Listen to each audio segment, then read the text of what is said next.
Es savu pagātni nekad neesmu slēpis. Man bija lauki kādreiz, viņus 98. gadā izlaupīja. Laikiem man tās smadzenes bišķi sagriezās ne tā, kā es tajā laikā domāju.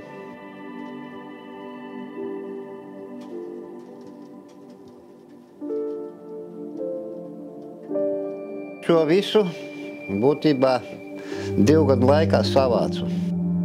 Viņiem viņas bija nenozīmīgas, un es vienkārši viņas pamazām vācu šeit.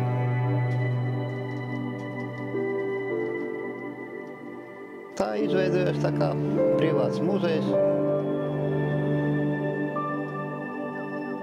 Ir brīži, ka var atnākt, apsēsties, padomāt.